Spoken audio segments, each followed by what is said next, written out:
Vous écoutez Alger Chaîne 3, le journal. Le journal de la mi-journée qui vous est présenté par Nariman Ouali. Nariman, bonjour. Bonjour Rostom, dans l'actualité, ces intempéries enregistrées dans certaines régions du pays. Amsila, l'on déplore un décès, un enfant emporté par les eaux d'un ouédan cru. Nouvelle alerte pluie est émise pour les wilayas du sud. Renforcement de l'arsenal juridique en matière de lutte contre le blanchiment d'argent. Le projet de loi est soumis aujourd'hui aux députés. Un nouveau bateau humanitaire met les voiles vers Gaza. Une nouvelle tentative de briser le blocus imposé à l'enclave où le génocide se poursuit. Le musée itinérant de la police algérienne fait escale à Oran. Le public est nombreux à venir découvrir l'histoire et le parcours de ce corps de sécurité. CAN de football dames, qualification historique de la sélection nationale au deuxième tour avant même son match ce soir face au Nigeria. Madame, Monsieur, bonjour. Une nouvelle alerte météo pluie est émise pour plusieurs wilayas du sud. Des orages et des chutes de grêle pourraient affecter dès cet après-midi N'Gzem, Tamanrasset et Borj Mortar. La prudence s'impose d'autant que les dernières pluies n'ont pas été sans conséquences. Samsila notamment où un enfant est décédé emporté par les eaux en furie. Le récit de Abdelhamid Laïdi.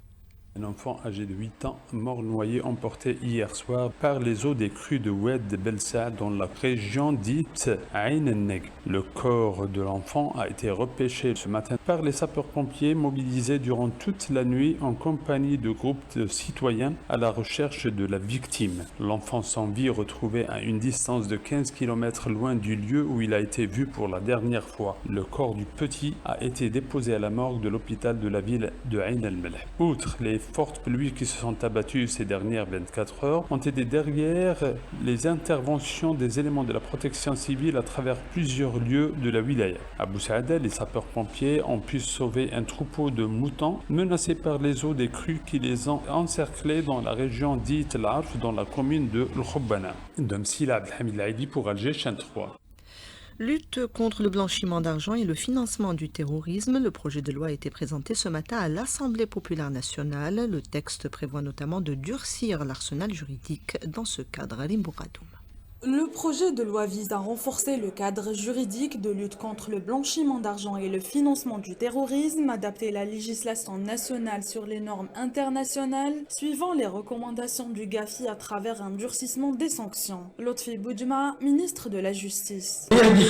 Pour sortir de la liste grise et dans le cadre du plan d'action convenu avec le GAFI et qui concerne notamment la criminalisation des non-déclarations des bénéficiaires effectifs ainsi que la révision des dispositions relatives. Cela inclut, en plus du renouvellement de certaines sanctions, l'introduction de l'obligation de déclaration des bénéficiaires effectifs et la définition des sanctions en cas de non-respect, ainsi qu'une révision des dispositions relatives aux sanctions financières ciblées. Il faut dire que ce projet de loi s'inscrit dans une dynamique nationale et internationale destinée à freiner ces pratiques qui nuisent gravement aux économies des pays, à leur stabilité sociale et à leur capacité à gérer efficacement leur politique financière. Il est question aussi d'améliorer la traçabilité financière, réduire le marché informel et renforcer la bancarisation. Et à propos de la liste grise du GAFI, le ministre des Finances a souligné ce matin les étapes décisives franchies par l'Algérie. Abdelkrim Bouzerd. D'importants progrès ont été réalisés et l'Algérie a atteint un niveau d'organisation et de procédure lui permettant de lutter efficacement contre le blanchiment d'argent. En ce qui concerne la présence de l'Algérie sur la liste grise, toutes les mesures et démarches ont été prises avec un travail colossal accompli pour répondre aux observations et recommandations.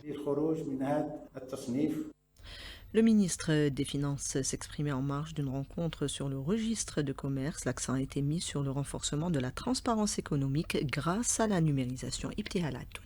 Dans le cadre des grandes réformes engagées par les pouvoirs publics, le registre de commerce numérique se positionne désormais comme un outil stratégique pour moderniser l'économie et sécuriser l'environnement des affaires. Pensé comme une plateforme intelligente et interconnectée, ce registre permettra de croiser en temps réel les données entre le Centre national du registre de commerce et des institutions clés. L'objectif est de garantir la traçabilité des activités économiques, lutter efficacement contre la fraude fiscale, le blanchiment d'argent et toutes les formes de manipulation juridique. Tayyip Zitouni, ministre du Commerce intérieur et de la régulation du marché national.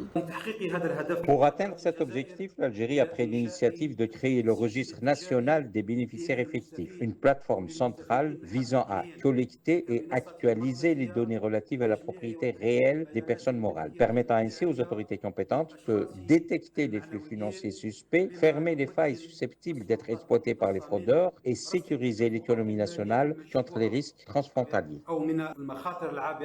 Ce projet, aligné avec les recommandations internationales du groupe d'action financière internationale, vise à fermer les brèches juridiques souvent exploitées par des réseaux criminels tout en favorisant un climat plus sain pour l'investissement. L'on s'achemine vers la sécurisation de l'approvisionnement en carburant dans le sud du pays. Un dépôt régional de stockage est en projet à Ardaya. Plus de détails avec Mahfoud Karkar.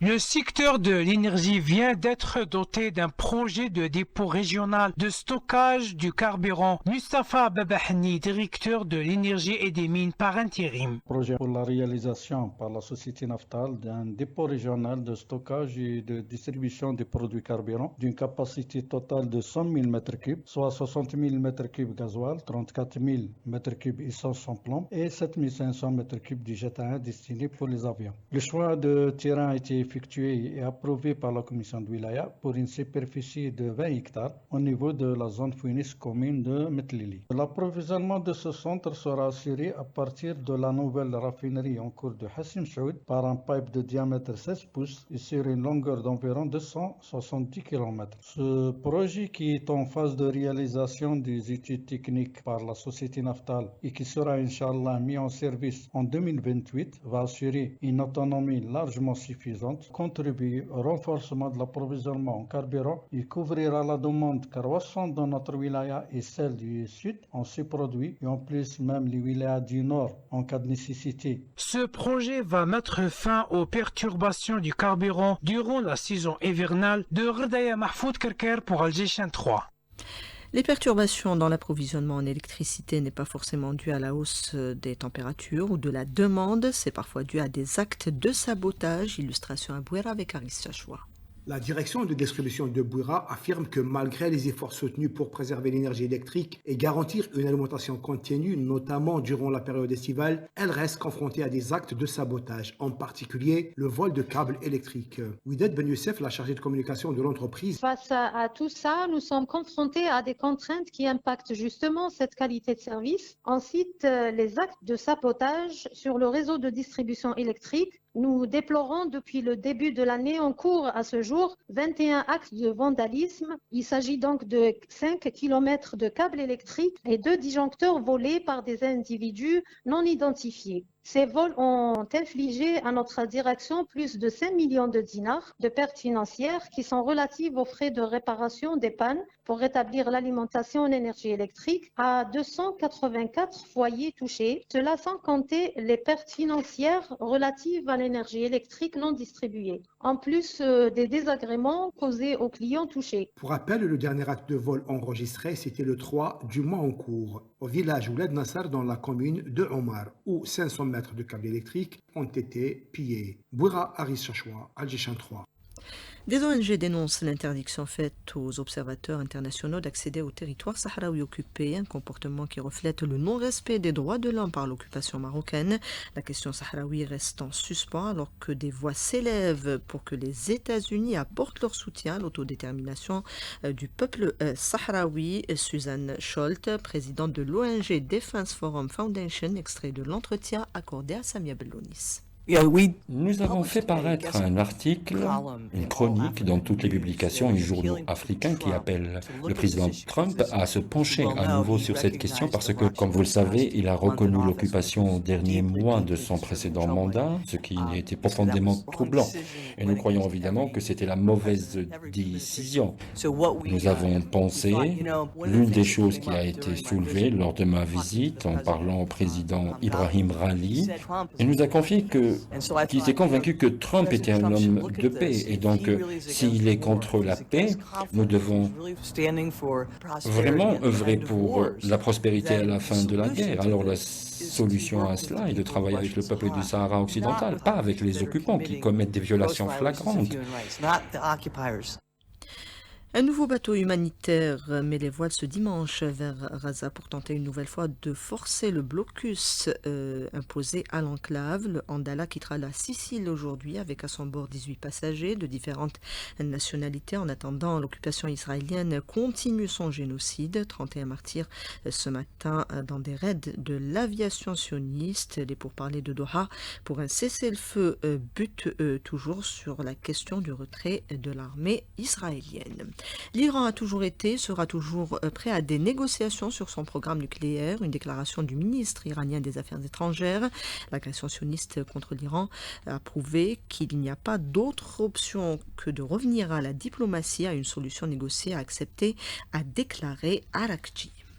Cette manœuvre discrète mais hautement stratégique, 2 satellites chinois se sont donné rendez-vous à plus de 35 000 km au-dessus de la Terre, selon plusieurs experts en suivi spatial. C'est probablement la première tentative de ravitaillement orbital à cette altitude. Cela mérite un éclairage, Hamid Belkacem. Oui, les satellites SJ-21 et SJ-25 se sont rencontrés par 35 km d'altitude, c'est-à-dire dans l'espace. Objectif, le premier devait ravitailler le Soyuz en carburant. Il faut savoir que le carburant limite la vie d'un satellite. Sans carburant, un satellite devient un déchet. Et un déchet dans l'espace, c'est lourd à gérer. Dans cette opération de ravitaillement à 35 000 km d'altitude, cela permet de donner une seconde vie au satellite, un véritable défi technologique. Mais dans le vide sidéral, et loin de toute forme d'observation humaine, un satellite capable de s'approcher, de s'arrimer et de ravitailler un autre satellite, un autre engin spatial, est toujours aussi capable de désactiver un satellite ennemi. Voilà, comme quoi, derrière un simple test de réduction des débris spatiaux pourrait se cacher une véritable guerre dans l'espace avec des satellites tueurs. Le ministère de la Santé marque la journée mondiale de la population. L'accent est mis sur l'avenir de la jeunesse, mais également la gestion des réalités démographiques. Mohamed El Hadj, représentant du ministère, des propos recueillis par Maël Kens. L'ouverture des travaux de cette journée mondiale de la population vise à attirer l'attention de l'ensemble de la société et en particulier des décideurs sur l'importance d'agir sur les indicateurs démographiques pour élaborer les politiques, les stratégies nationales et les programmes de développement durable. Il s'agit d'une cause qui nous concerne tous, celle de notre jeunesse, de son avenir et donc de l'avenir de notre pays.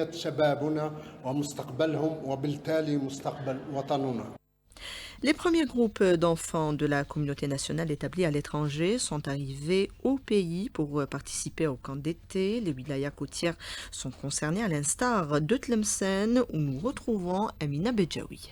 89 jeunes, accompagnés de leurs encadrants, ont foulé le sol de la patrie dans le cadre du programme d'échange culturel estival. L'accueil chaleureux témoigne de l'importance accordée par les autorités locales à ce programme de rapprochement avec la communauté algérienne à l'étranger. Samia, accompagnatrice du groupe, partage son émotion. Je viens de Marseille. J'ai postulé pour la colonie 2025 à Benissaf et à ma grande surprise, j'ai été recrutée et ravie. Alors ravi d'être là aujourd'hui. L'équipe qui a organisé le séjour vraiment au top. On est arrivé ici à Tlemcen avec un accueil chaleureux, convivial et vraiment ça dépassait toutes mes espérances. Au programme, les jeunes ambassadeurs passeront 12 jours au centre de vacances et de loisirs à Benissaf où un programme riche les attend. Ça fait 3 fois اللي جيت وانا شحال نبغي نبغيو نخرجوا نلعبوا في la plage وانا راني موالفه هنا. Il convient de noter que ce premier groupe ne constitue que le début du programme. Dans 15 jours, un second contingent plus important est attendu, comptant 117 enfants et accompagnateurs de Tlemcen. Amina Bedjaoui pour Alger 3. L'Algérie a accueilli 3,5 millions de touristes en 2024. Elle ambitionne d'en recevoir 4 millions cette année. Pour y parvenir, la numérisation s'impose comme un levier essentiel. La ministre du Tourisme a exposé le plan de modernisation de son secteur ce matin en marge du CITEV. Meissa Smaïl. Le ministère du Tourisme a dans ce cadre mis en place un plan de numérisation qui couvre les procédures administratives de la délivrance des autorisations à la promotion des destinations. Houria Meddahi, ministre du Tourisme et de l'Artisanat. Notre secteur ministériel a lancé un plan de numérisation des procédures administratives et des services à travers la modernisation des systèmes d'octroi des autorisations et la promotion des destinations touristiques algériennes. Des interfaces d'échange avec les acteurs du secteur touristique sont également en cours de développement, ainsi que l'utilisation de l'intelligence artificielle à travers des agents virtuels capables de fournir des réponses instantanées aux clients. Le plan prévoit aussi la modernisation de la gestion hôtelière tout en garantissant les plus hauts standards de protection des données. Pour accompagner ce plan, plusieurs startups algériennes proposent des solutions concrètes. C'est le cas de la plateforme eProBooking, représentée par Shaima Ikhlouf. Nous avons développé la première plateforme ayant intégré le paiement électronique. Il est désormais possible pour les utilisateurs de consulter les hôtels et de réserver en ligne avec une carte bancaire sans avoir à se rendre dans une agence de voyage. Nous collaborons actuellement avec 300 hôtels à travers l'Algérie et nous avons même développé et vendu des plateformes personnalisées pour les hôtels afin de leur faciliter la gestion des réservations. Ces efforts, qui reposent sur une coordination entre les différents secteurs ministériels, s'inscrivent dans le cadre de la stratégie nationale de transformation numérique, avec pour objectif de renforcer la confiance des usagers et des investisseurs et de promouvoir l'Algérie comme destination touristique moderne et accessible. Le musée itinérant de la police algérienne fait escale à Oran. Après la place du 1er novembre au centre-ville, l'expo se déplace au jardin de Sederia. Le public a salué cette initiative visant à faire connaître l'histoire et le parcours de ce corps de sécurité. Je vous propose de suivre les impressions de ces quelques visiteurs recueillis par Hamza Belmadani. هذا المعرض تاع الشرطه فكرونا بهذا لي توني تاعهم تاع بكري والسيارات ما باش نزرعوا ولادنا الثقافه تاع حب الوطن وكاع. هذا وين جينا في وهران بال اكسبوزيسيون هنا بالنسبه لي شرف كبير تذكرونا بايام زمان. هذه الفكره هذه اللي جابوها دروك صافي بليزير صافي بليزير. مبادره جيده سيارات اللي كانوا يستعملوهم بكري حاجه مليحه اللي راهم دايرينها. Le festival Algérie revient à Alger pour une 7e édition. Une conférence pour présenter justement le festival a été organisée ce matin. Je vous propose d'écouter l'organisateur Tarek Ouhadj au micro de Sidali Fares. L'ouverture se fera le 17 juillet à 20h30 à l'Opéra d'Alger Boualem Bessaïeh avec un gala international qui verra aussi la participation de quelques artistes locaux. Puis ensuite on ira au Théâtre National Algérien Mehedine Bechtarzi où on fera 2 spectacles par jour, vendredi 18 juillet et samedi 19 juillet avec notamment en clôture le samedi 19 à 20h30 le gala 100% des aides qui verra la participation d'une dizaine d'artistes locaux avec des surprises comme par exemple Khaled Ben Issa. En termes de programmation, nous avons un melting pot d'artistes entre internationaux avec pas mal de surprises. Le sport à présent avec vous, Rostom Yahya Sherif. Bonjour Rostom. Bonjour. On commence par du football féminin. Et la sélection nationale féminine qui est qualifiée, d'ores et déjà qualifiée pour le 2e tour de la Coupe d'Afrique des Nations. Et ce, avant ce dernier match de poule face aux Nigérianes ce soir à partir de 20h, en profitant de la défaite hier des Sénégalaises. Il s'agit d'une qualification historique pour le football féminin algérien puisque jamais auparavant l'équipe nationale n'avait réussi à franchir le cap du premier tour d'une CAN. Par ailleurs, les coéquipières de Roselaine Khazami ont effectué hier soir leur ultime séance d'entraînement en vue du match de ce soir face au Nigeria. Justement, on va écouter sur la qualité de l'adversaire du jour, la milieu de terrain de la sélection nationale, Wissem Bouzid, elle est au micro de Nassima Djaoud. Déjà en match de préparation, on avait perdu en début de saison en octobre. On était parti au Nigeria, on avait perdu sur les 2 confrontations aller-retour et là j'espère qu'on pourra leur montrer de quoi on est capable. Il y a beaucoup d'impact, c'est vrai que physiquement c'est dur mais on a nos qualités, elles ont leurs qualités, on va tout faire pour les déstabiliser. Techniquement on sait qu'on peut faire de bonnes choses. Le Nigeria qui, je rappelle, est déjà qualifié pour le prochain tour en terminant leader du groupe avec 6 points. Et dans l'autre match, ça sera à 20h, la Tunisie affrontera le Botswana. Un match qui se joue également en ce moment dans une autre Coupe d'Afrique des Nations, celle de rugby à 15, ça se passe en Ouganda. La sélection nationale, le 15 national qui affronte la Namibie en demi-finale. Le score à la mi-temps, ça vient de se terminer, la première mi-temps vient de se terminer. 13-7 pour la Namibie face à l'Algérie. La Namibie qui est 9 fois championne d'Afrique et qui s'est qualifiée à plusieurs reprises au championnat du monde. On va parler également de basketball, la sélection nationale messieurs qui affronte cet après-midi à 15h pour son 4e match amical l'Azerbaïdjan. Ça sera à partir de 15h heure algérienne. C'est lors du 2e stage de préparation qui se déroule en Turquie en vue de sa participation au championnat arabe des nations prévu du 25 juillet au 2 août en Tunisie. Hier, le 5 national s'est imposé 108 à 55 face au Koweït. Et puis un mot de Wimbledon tennis avec la finale cet après-midi à partir de 16h